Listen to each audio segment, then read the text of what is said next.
As promised, a video on how I weathered these little metal photo etchings.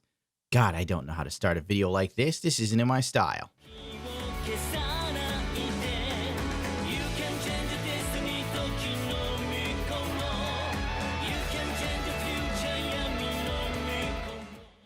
In my last video, I said I'd show you how I painted and weathered these. The funny thing is, photo etching is an interesting beast. This 4K stuff for priming metal, it has a child safety on it you wouldn't believe. It's actually quite annoying to deal with. I don't know why they made it this complicated. Where on earth would a child get into contact with, oh, yeah, well, if you're a painter and you had kids, I guess it could be an issue. So anyway, I've got the top off. It only took a lot of fighting with it. I even bit the bottle. Grab yourself a brush you don't care about and lightly drip it on. This is so simplistic and easy, it's not even funny. Oh, by the way, this stuff is made from BMH, I believe. I had to import it from England. I believe Tamiya, or Mr. Hobbies, has a contemporary. I haven't tried it yet, so we're going with this first off because it's the first thing I came across. This one states that all you have to do is put it on the photo etching or the metal part you want to paint, and then you just paint it. It's literally a primer in and of itself. Whereas to the Tamiya version, I believe you have to use that, then you can use any primer you want, then you can paint. This skips a whole step and saves you a lot of time. And frankly, time is not a luxury I have these days. We're starting off with Mr. Color Orange, 59. I decided rather than going with the standard yellow, I wanted to transition in color gradients. You know, how things sort of fade over time and look worn out or look like another color, lighten up, etc. That was the thought process I had here. Nothing special. If you know how to airbrush, you know the whole thing about this. If you don't know how to airbrush, keep the airbrush moving. I go in circular motions. You don't have to do circular motions. You can do like left to right, up and down.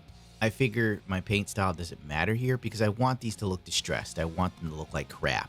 And that's what I'm aiming for here. A little zoom in for you there. Look at this stuff go right on. It's actually fairly durable. To get the paint off, you really have to scratch this with a razor.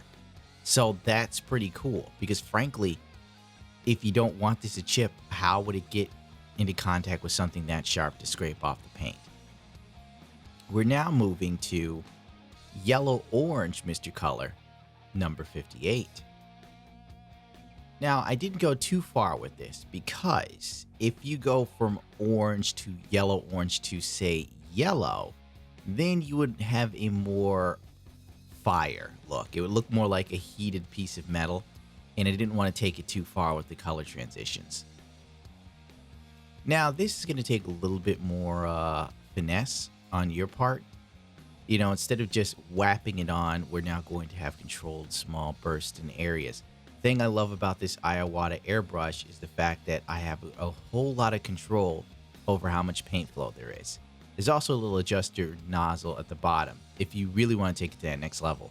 This is what you use when you don't want to go to the compressor and adjust your paint flow there. So it's like on the fly air adjustment. I'm too lazy to mess with that right now. Just letting you know that it exists. I've messed with it a couple times. I even decided to go in real fine and then do squiggly lines.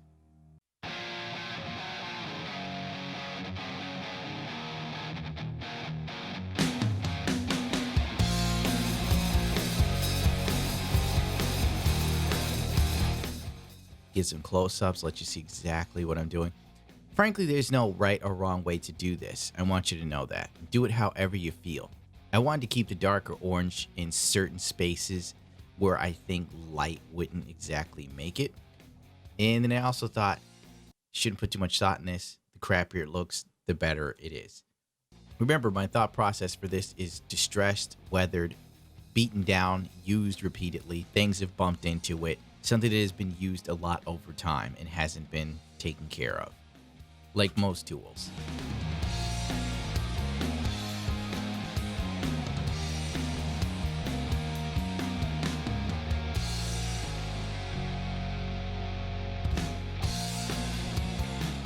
God, I should probably use some sort of music or something as a transition.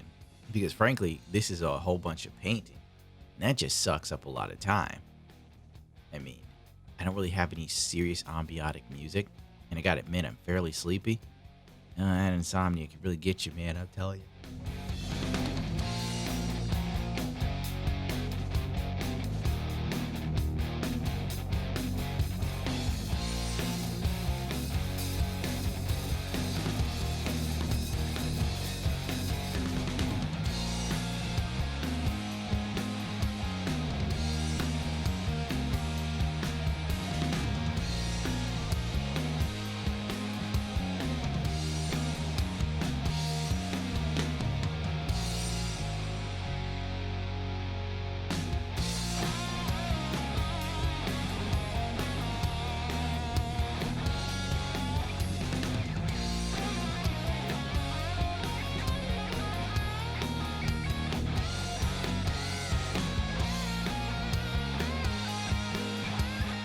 Once we're done painting, we're now moving to the next phase. Oh crap, I forgot. Remember that you need to clear coat this. You can use a glossy clear coat or a matte clear coat or semi-gloss. If you really want this stuff to spread evenly, then you go glossy or semi-gloss. Since I don't care and I want this to look distressed as humanly possible, I went with a flat coat. So up to you how much you care. Well, I was also adding these grime streaks. By the way, we're using, well, it's already in the little description. I believe it's MiG 1201 is the first one I started with, streaking grime. Technically, I should have done this in a different way, but I was testing things because I'm going to use this on mobile suits to add distress coloring and so on and so forth for weathering jobs. So I was going about it in a fashion of let's see what happens, and here's how I would do it on a mobile suit rather than realistically coagulating the grime in certain areas like high movement areas.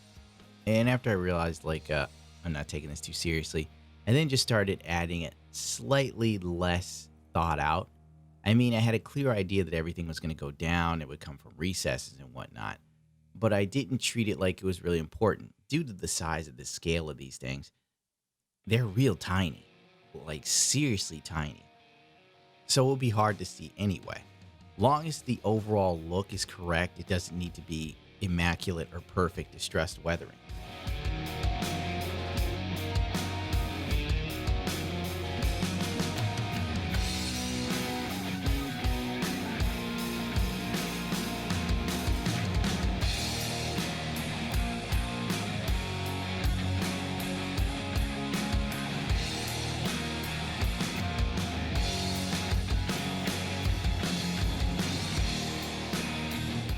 So basically at this stage, add it however you want.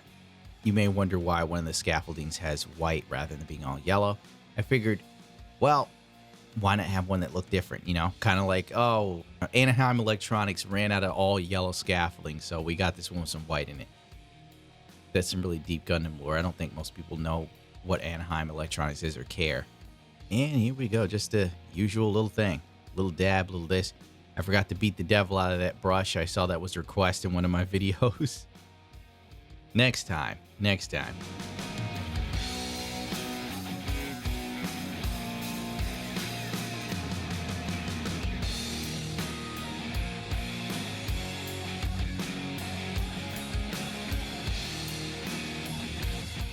Now right here is where I kind of boned up at the 9:36 minute mark.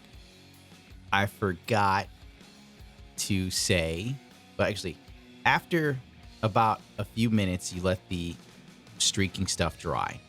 You then pull out your little tin dispenser, whatever, and get out lighter fluid.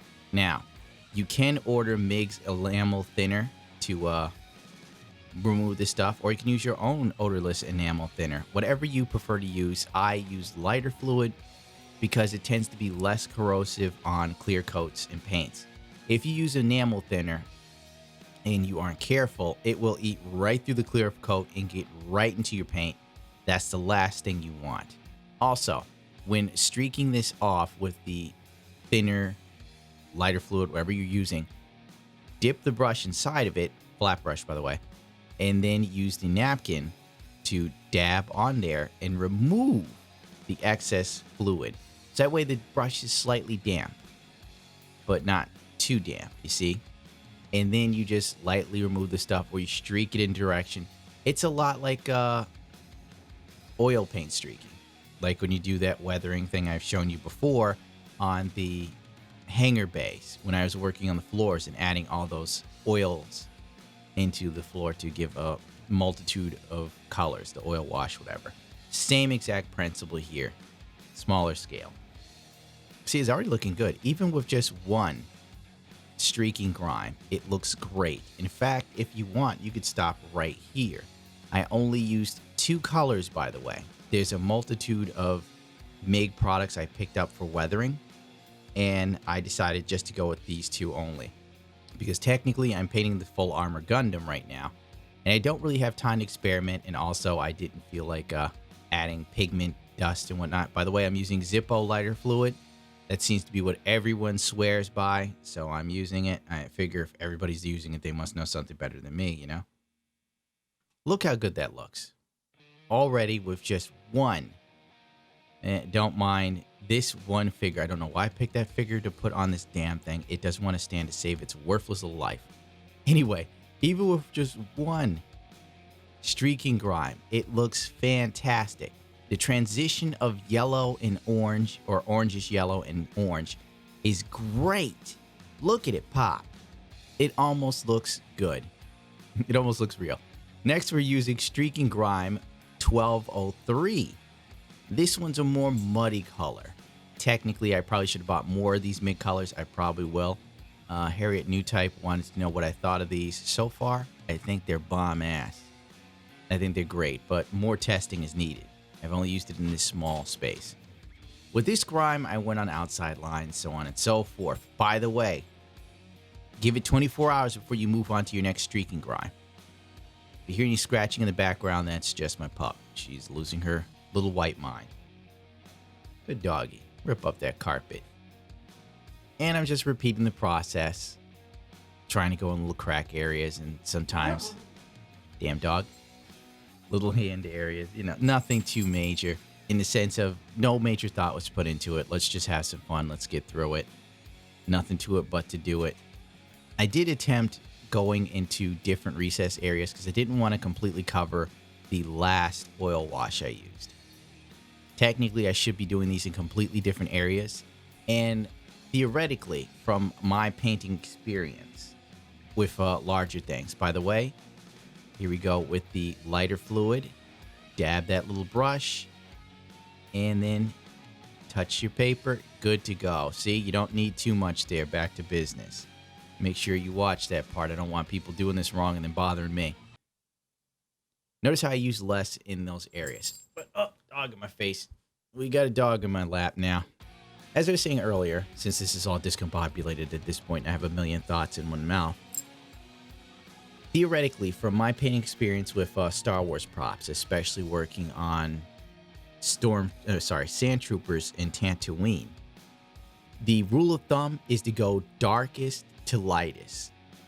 I broke my own rule here, just testing this stuff out. I wasn't using my common sense as a painter. I would say that it'd be smarter to go from the dark color to the light color, because then it's a better transition, more realistic, so on and so forth. But I'll save that for another day. I should apply things I learned in movie props to scale models. Simply because let's see what happens, and theoretically, it should be exactly the same. But it doesn't matter, really. These MIG paints are great, and it didn't look bad at all, even though I pretty much screwed up a cardinal rule of weathering, in my opinion. But then again, they say there are no rules in Gunpla. Do this however you so choose. The overall look, I can say, is aesthetically pleasing. And I only used 2 products that I bought out of like 8. I could have gone real crazy with these due to the scale of the thing. Oh, Fluffy, no, stop it. Due to the scale of the thing I'm painting, it would probably be overkill to use chipping fluid and so on. What do you think you're looking for? There's nothing up there for you. That dog is such a pain. Anyway, due to the scale, I felt there was no reason for me to use chipping fluid or pigment dust or add spackling mud because there was no need to do so. I don't know what Fluffy thinks she sees up on the table, but she can't have it. Whatever it is. And that's that. Now you can just look at the overall beauty of this. You can see a painting fly made over there. Here's a close-up shot. Here we go. That's the money. That's it. You leave. You leave. You're fired. You do not know how to act. I forgot what I was saying. But now you can actually see what I was painting and how nice it looks. Isn't it just fantastic, honestly? I'm very proud of how it looks. It has a great feel, warm, colorful. It actually looks more realistic than the figure. In fact, the figure throws everything off. He looks completely out of place. If it wasn't for that being there, and I zoomed in enough, you probably wouldn't know it was a little scale model. And that's what we're looking to do. I gotta say, these weathering paints are phenomenal, and I highly recommend them. But don't take my word for it just yet. I've only used 2. I have a lot more testing to do in the coming weeks. So stay tuned for that. Maybe I'll make a video on it. Who the hell knows? Time is a luxury at this point. You know those spiel. You gotta have to rate, comment, and subscribe all this crap, or else YouTube will strangle me in my sleep and tell me I use no-no words. Because we need a nursemaid on the internet. My God, the days of freaking out and saying whatever you want are over. By the way, remember to use my code at NewTypeHQ, ItsAGunpla, and there may be a shot that they might carry these paints. You never know. All I have to do is let Harry know that I like them, and we'll be good to go. Who knows? I really like to be able to buy these with discount, that's for sure. Rather than dropping a small fortune. These little suckers are expensive, though. I'm going to tell you that right now.